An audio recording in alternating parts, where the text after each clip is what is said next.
How you What's doing, up, Noland? man? I'm good. How are you, Jay? Good, dude. I'm good. Yeah, we're having a bit of a heat wave in the UK right now, which is a pretty rare event. So I've been soaking that. Oh, yeah, man. It looks nice. What does it get up to there? Oh, I don't know Celsius very well. What is it there? In the summertime, if we're lucky, we're gonna hit like what there, like 25, 28 Celsius, Okay. which is probably not that hot for you. It's like 77. Yeah, 77 is Oh, 24 wow. Celsius. Whereabouts are you? I'm in Arizona, Okay, place so called basically what Elon. I'm describing is winter to Yeah. you. Yeah, it sounds pretty nice. So I'm guessing it's probably been a busy couple of weeks with you, right? Yeah, it's been pretty busy. This next week is going to be my busiest, then I'll probably take a little bit of time off Yeah. from some like interviews and stuff and everything. I've been kind of doing like a full court press. I've been doing basically everything. Anyone that asks, I'm like, yeah, might as well. So I've done a lot. Monday is going to be my busiest day. I have so much to do on Monday. Um, but yeah, and then I'm also doing like still everything with Neuralink. Like we're doing all our like study stuff.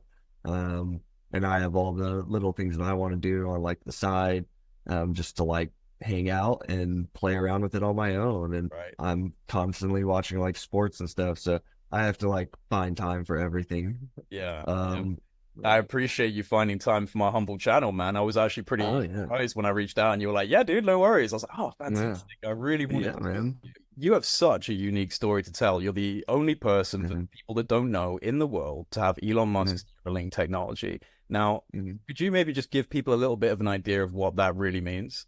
Yeah, it's pretty wild. So BCI has come a long way. It's been around for a few decades, honestly, at this point. The Neuralink is the most advanced. It is kind of leaps and bounds above all the predecessors, but I don't want to like knock any of them. Like I've been saying, we're standing on the shoulders of giants at this point. Like, it's just been an amazing journey to get here. And Neuralink is just the beginning, I think. It's just going to open up a lot of doors for the future. And with Elon Musk's name attached to all of this, it's just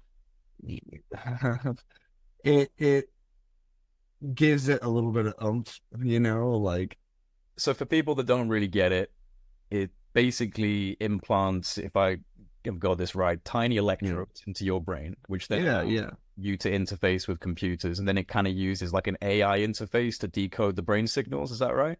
No, not AI. So basically it is a chip the size of a quarter, and it has 64 threads that are implanted in my brain. Each thread has 32 electrodes on it. Um, and all of those electrodes are picking up signals from neurons nearby. And all of those are sending signals through Bluetooth to the Link app. Yeah, let's take it back a little bit. Any chance that you could just tell people your story about how you actually became a quadriplegic, Yeah, how that led? yeah, yeah, Yeah. yeah. I was working at a summer camp. I was like the assistant head of sports at a summer camp, and it was our first day off, and we were at a man-made lake in New York. And, um, how I describe it, how it's been described at least, is pretty wrong. Like I know a couple of publications have gone and written about it, and it's not quite right. They keep calling it a diving accident, and when people think of a diving accident, they think of like I dove headfirst into shallows, or I jumped off like a high cliff or something and like hit something weird in the water, or into rocks, or maybe that was shallow or something like that. And that's not really what happened. Um, Basically, it's almost as if you're running from the beach into the ocean, and you run in, you get to like waist high water, um, maybe a little higher, and then you kind of like jump under the first wave.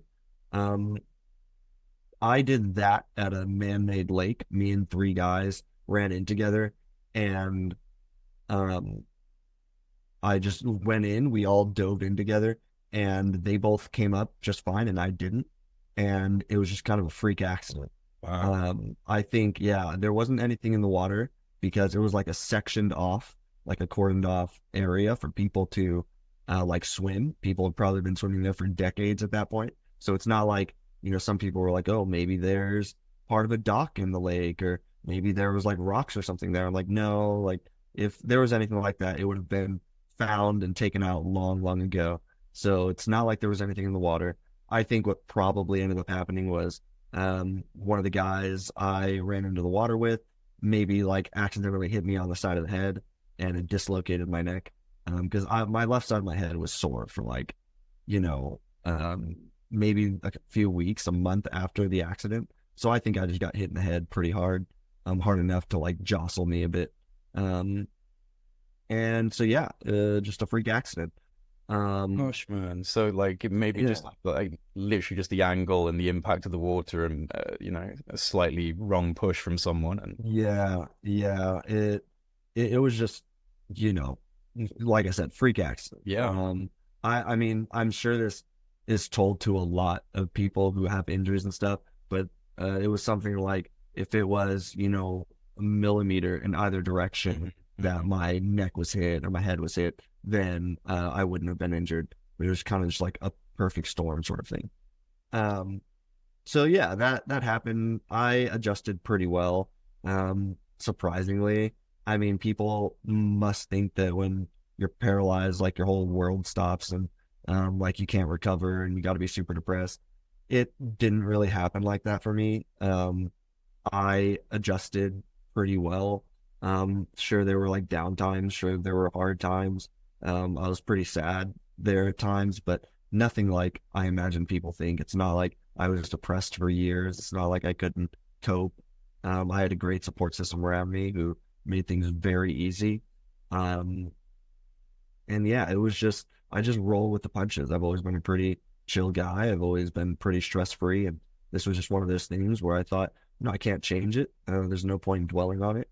Um, I had bad days, but that's really all it was there was a day here or there when, I just didn't really want to do anything. But then I'd get back up the next day and, just keep moving forward. It's not like there's a lot of time to, um, really stop and like not continue living life as a quadriplegic. You have to do something. Even like right now, when I got lightheaded and I was like my blurry was getting fuzzy and stuff like that. Like I can't just stop everything. I have to find some way to fix it. I can't just like say, okay, well, I'm done for the day. I'm out. This is too much. Like I guess I won't do interviews anymore. It's okay. Let's figure out what's wrong and then move forward. And so yeah, that happened. I was living that way for maybe like 7.5 years. Um, about 2.5, 3 years ago, I decided to get my life more in order. I felt like I wasn't really doing a whole lot. In my days, I felt happy enough. Like I said, I had great family. I have great friends. So I found ways to fill my time, but it was nothing very productive. And I didn't want to be that way forever. I wanted to find some way to make an impact on my life and those around me and, the world. So I started cleaning up my act a bit. I stopped smoking. I was smoking cigarettes, maybe like a couple packs every couple weeks or something. I was drinking a bit, not a lot, but maybe like a few drinks here and there over the weekend, which isn't much. People wouldn't even call that like really drinking at all, but I decided to quit that as well. I was smoking marijuana. I had like medical marijuana, so it wasn't like I didn't need it, but I realized that I could find other ways to manage my pain, and it was probably more of an escape than it was any sort of real, like medicinal, wasn't used for any sort of real medicinal purposes. So I cut that out and I started like bettering myself. I started reading some self-help books. I started like teaching myself things. I'd always wanted to learn different languages. So I started learning different languages. I'd been in like French classes basically since I was in high school. So I picked that back up. I took it in high school and college, but I never really took it seriously. So I picked that back up. I picked up Japanese because that's something I'd always wanted to learn. I started teaching myself math from the ground up again. I started getting into politics and philosophy. and I wanted to just learn really. Wow. I wanted to read like different books. There were book series that I wanted to do, wanted to get through, and some like really hefty book series, like The Wheel of Time, which is like 14 books or Yeah. something. Yeah, so I did that, and just wanted to, I don't know, make more use of my time. And so I was doing that for a while, and I felt like I was in a pretty good place. I reconnected with a lot of my friends because I hadn't really been the best friend. You wouldn't, like wouldn't reply to their messages, or wouldn't really make the time to see them. I told myself I would try to be a better son to my parents and a better brother to my siblings. Just all around wanted to um, do better. It's kind of hard to find your way as a quadriplegic, but I wanted to make it happen. And so I started working towards that. Um, and then, like 8 months ago, my buddy called me one day, my buddy from college, and he was like, "Hey, Neuralink just got FDA approval. You should apply for Neuralink. They just opened up in like the first human trials." And I was like, "What's Neuralink? Like, I don't know what that is." And so he gave me like a quick 5 minute rundown, and I was like, "All right, like I guess I'll do it." And so we were on the phone, and he filled out the application for me. I think it's pretty hilarious that he spelled my name wrong on the application. I think that's pretty funny. I wasn't taking it super seriously. I had applied for other studies in the past. I'd put my name in a database at one point, but I'd also, like, I didn't want to lie on my application. So I'd said that I drank, and I said that I smoked and stuff. And so it never amounted to anything. I never got any requests for any studies, any calls or anything. And that was over years. So I thought this was going to be more of the same. So I was kind of joking around a bit um, on my application. I mean, I asked for an Iron Man suit in my application, like just like little things like that, man. That's the kind of And thing that would probably appeal to Elon Musk anyway, right? You'd be yeah, like, yeah, get this yeah, guy, get this guy. yeah, I know. Like it's just one of those things where like I think it all just worked out. Um, Everything just aligned with what they wanted, not just like you said, not just like the medical things, but the personality. Yeah. I think at one point, they had read my application, and some of the people came in and said, like, "This is the guy we want," you know. Um, and it just happened that all of the things medically lined up perfectly. I mean, there were very, very strict criteria, very stringent criteria, where like they told me over and over again during my interview process, my application process, that at any point in time, if we ask you a question that it doesn't quite line up with what we're looking for, then we're just going to say, "Okay, thank you. Like, thanks for applying," and we'll like part ways there. And so I was expecting that, honestly. I was expecting them to never call me back in the first place. And then I was expecting them to tell me no at some point. And so I kept my expectations pretty level. I told myself that, don't get your hopes up for something. Like I wasn't super bought in at this point yet either. I was like, "Oh, this is cool." And Right. kept asking my parents if they could like help me get set up for interviews and take me to an interview if that ever came about. And they were super supportive of me. Um, so yeah, man, it just all lined up. The stars aligned. I think it was a God thing on my end. I think that God had a huge part to do with it. I think my faith has been a rock for me through this whole thing, and I think He is the reason that I've gotten through this, and gotten as far as I have. And so I don't know, just everything was just so perfect. And Neuralink wanted me. I wanted to be with them, and here I am. It's fascinating, man. I mean, it really is interesting when things happen in that way. I mean, you're a pretty extreme example that I can't relate to personally, but I've talked about this a lot in terms of, when you reflect, because I enjoy philosophy and thinking about Mhm. things in a deeper way, and I've got a very spiritual sense to myself as well. And, Mhm. I look at my own life and like the ups and downs, and specifically the downs where you just think, oh, nothing's going right, everything's going wrong. And with enough time and enough self-reflection, you can actually see where that's led, from A to B to C, and you can start to appreciate it. So I definitely talk about that. And I think it is a testament to your strength and your character that you're able to look back on all of this and say, well, actually, despite all of this, I've got these incredible opportunities coming my way. I've been connected with Mhm. people I'd never imagined. So I resonate with that a lot, brother. I think you're looking at it in a very healthy way. Yeah, thanks, man. It's something about being a quadriplegic is that there's a lot of time to sit and think.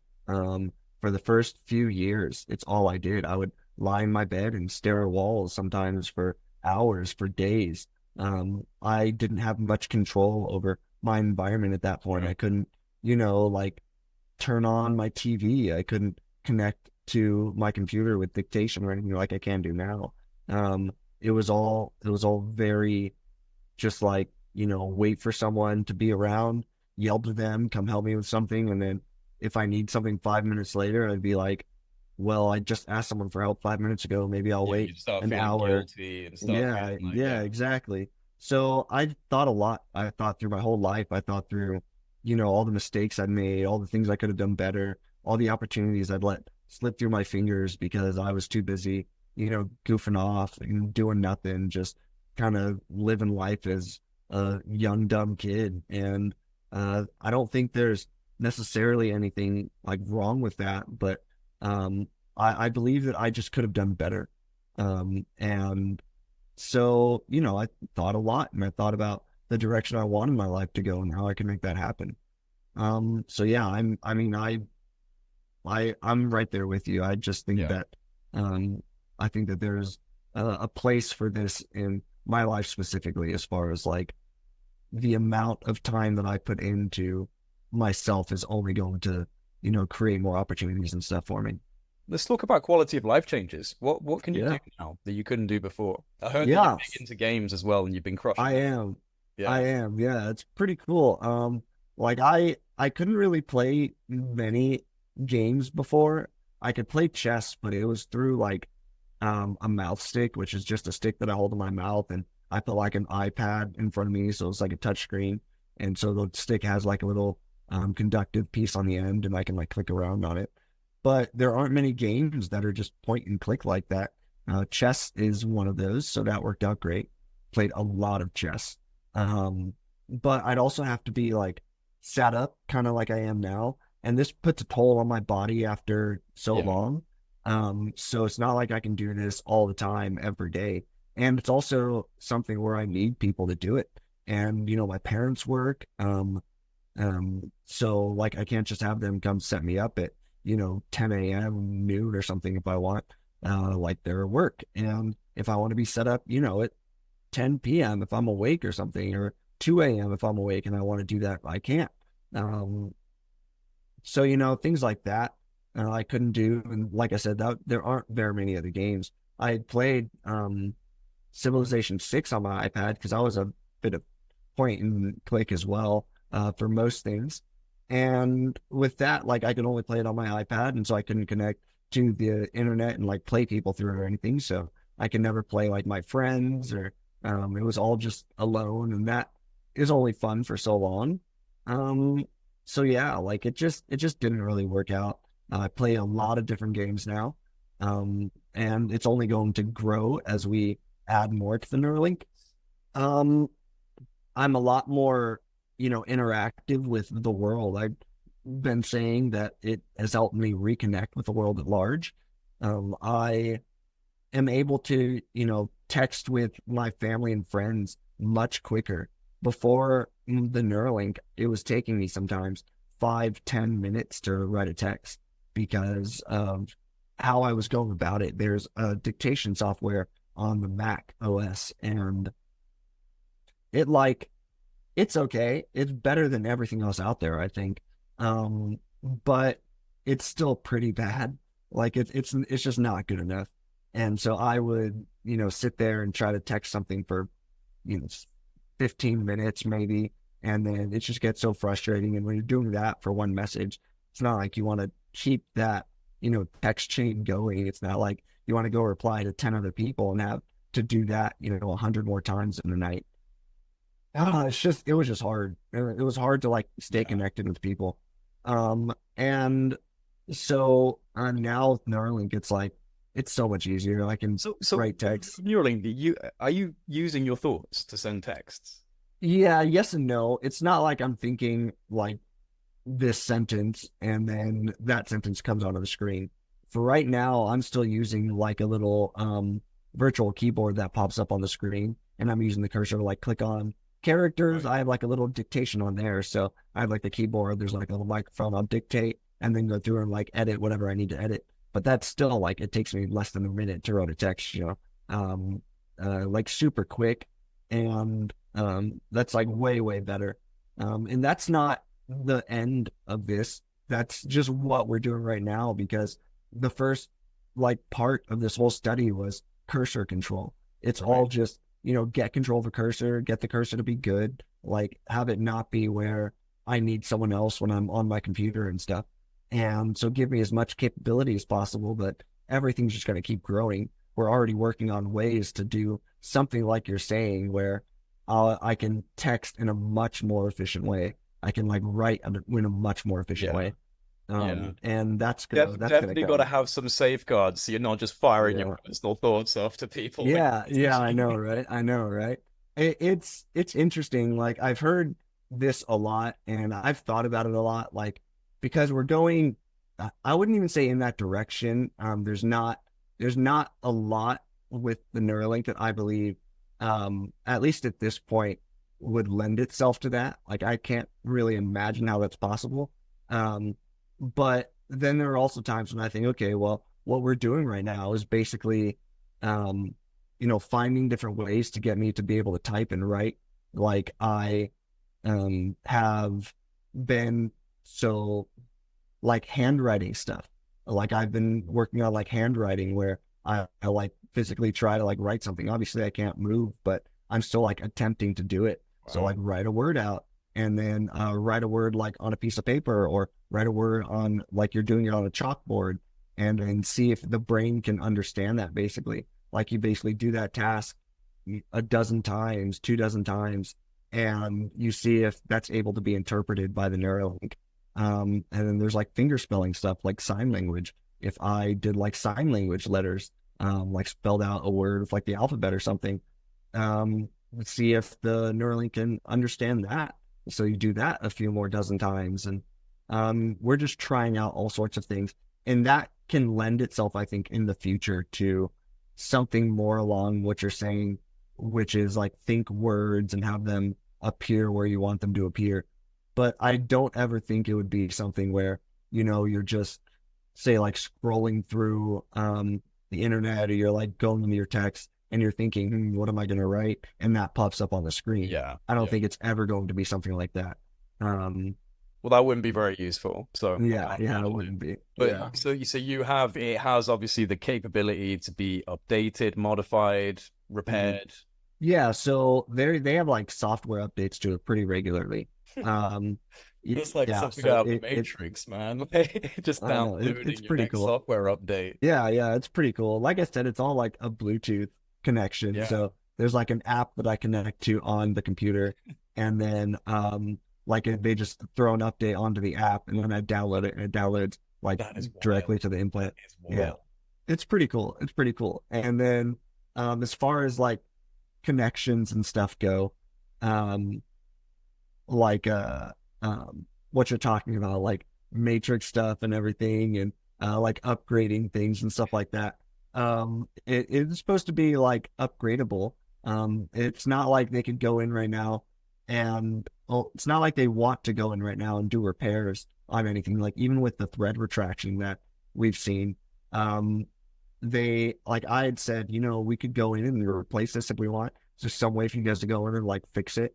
And it was just not something that they wanted to do because there was no reason to put me through another brain surgery if they could recover any sort of performance, which Right. they were absolutely able to do. So So it hasn't it was really made just, a significant impact, like the unthreading. yeah, it did for maybe a couple of weeks where performance got really, really bad, where I wasn't really able to like use it in any sort of effective manner anymore. But they worked around that and they found a way to make it better again. And now it's better than what it was before the thread retraction happened. And so, like, that's an amazing story. That's amazing that they were able to do that. That's amazing that I've had, threads pull out of my brain, yet there's still like better performance to be had. I think that's awesome. I think it shows the massive amount of work that these people have put into all of this. and the amount of time that they're putting into making it work for me and everyone in the future. But it is supposed to be upgradable. It is meant to be something where at some point in maybe even my life, I'll go in and get this one taken out and a new one put in.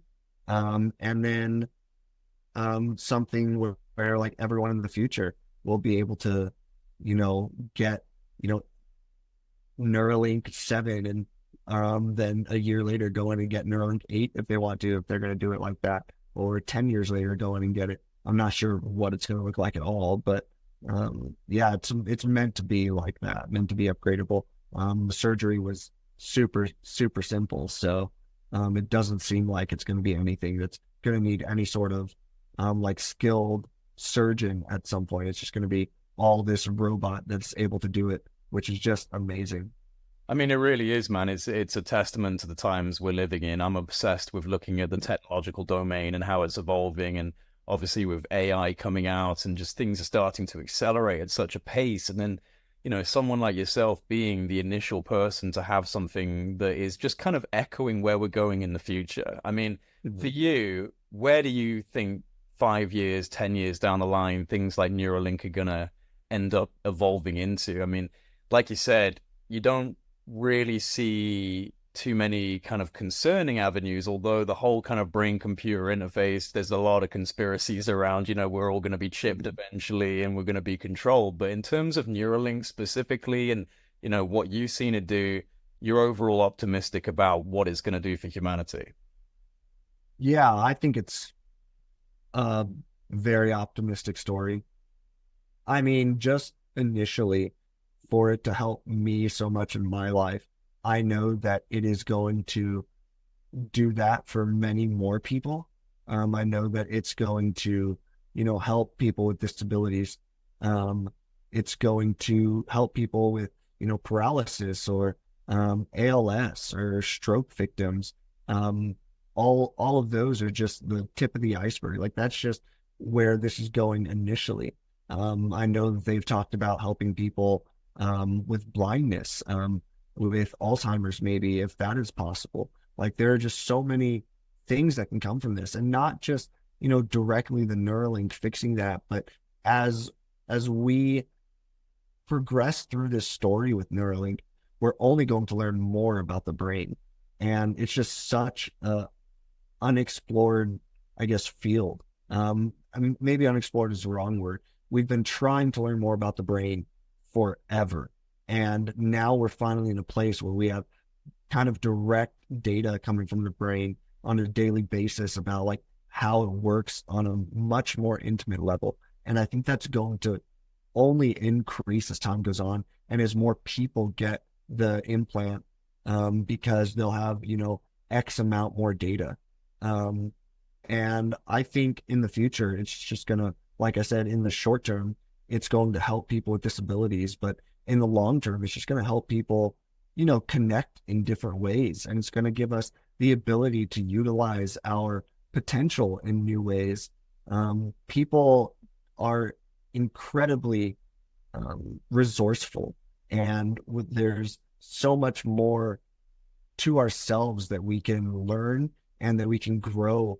It's not like we're going to get, AI and these implants, and then we're going to stop, growing as a society or as a people or as humanity. It's only going to, make us better. It's just another tool that we can use to grow, as, as the human race. It's a story that I find very, very promising. And I don't buy into all of the, we're all going to be chipped. It's all brain control. It's, the mark of the beast stuff. That's ridiculous to me.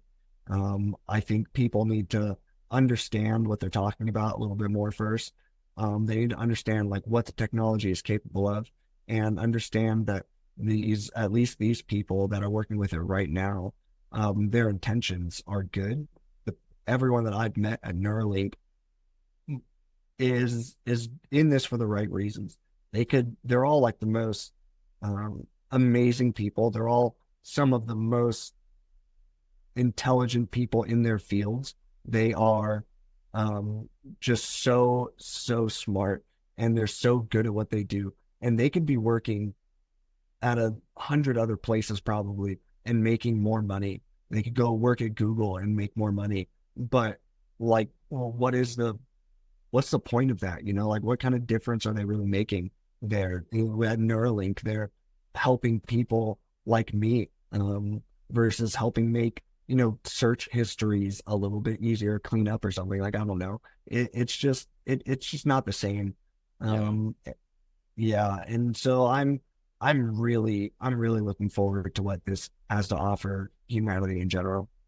You said that you're, a spiritual guy, and it's an interesting one, and maybe we can just finish up on this question because it's something that's important to me as well. My YouTube channel is called Project.Unity, and the reason for that is I do actually believe that science and spirit need to come together. These are just two different ways of looking at the same thing, two different ways of perceiving the world and reality. And you're an interesting case because, like you just said, you've got a spiritual sense to you, but you're also an example of cybernetic augmentation and integration. And there's a lot of people in, the kind of like philosophical and spiritual camps that I guess maybe are a bit purist. They feel like technology is just driving us down the wrong route evolutionarily, that we're going down a bad path. This is antithetical to spirit. I kind of sit on the whole process of these are, like you said, tools, but I'd be interested to get your opinion on kind of like the balance between, are we going the right way as a species with our technological obsession? And is there room for spiritual growth in that as we develop? Yeah, I might have a different perspective than a lot of people because of my faith, because of what I believe with God and being a Christian. I don't believe there's any real disconnect between God and science. I think people have this understanding that they are, somewhat diametrically opposed. Like it's either you are a believer in God or you believe in science. And I don't believe that's the case. I believe there's nothing about what God is and who God is that contradicts science. The more you look into it, I absolutely believe that. And so, there's this argument to be made that what we're doing with technology is not necessarily, it's not wrong in any way, as long as we can understand that it's not the most important thing in the world. Like it's something to be used and something that we can adjust to in our lives, and we can use in different ways, but use in different ways to, better ourselves, and use in different ways to help other people, and use in different ways, to better just the human race and progress. But in my mind, God is still the most important thing. And I don't see how all of those things can't coexist. So I totally believe that, we're still going in the right direction. I don't see this as any sort of step backwards as far as like the human race goes. I don't think that it's okay, we need to focus more on, the spiritual side of human growth and completely ignore technology at all. That doesn't make sense to me. I don't think that's anything God wants for us either. So, it's not something that I'm worried about by any means. You're a good speaker, man. You're a good communicator. I think that all of these interviews, and who knows, maybe a public speaking avenue is opening up for you. I mean, you certainly Yeah, got we'll see. a compelling story and a lot of kind of wisdom accumulated from your experiences. And my God, you're just, an incredible example of the future coming up right now. So, Yeah. no, bro, really appreciate you taking some time. I'm going to let you go now, but we've had a great talk. I've really enjoyed having you Yeah. on. Enjoyed Yeah, it. absolutely, man. Thanks for your time. Thanks for having me on. I really appreciate us getting to set this up, and you just taking the time to talk with me and ask some insightful questions. I'm really looking forward to seeing this come out, and seeing the reaction that people have to it. Yeah.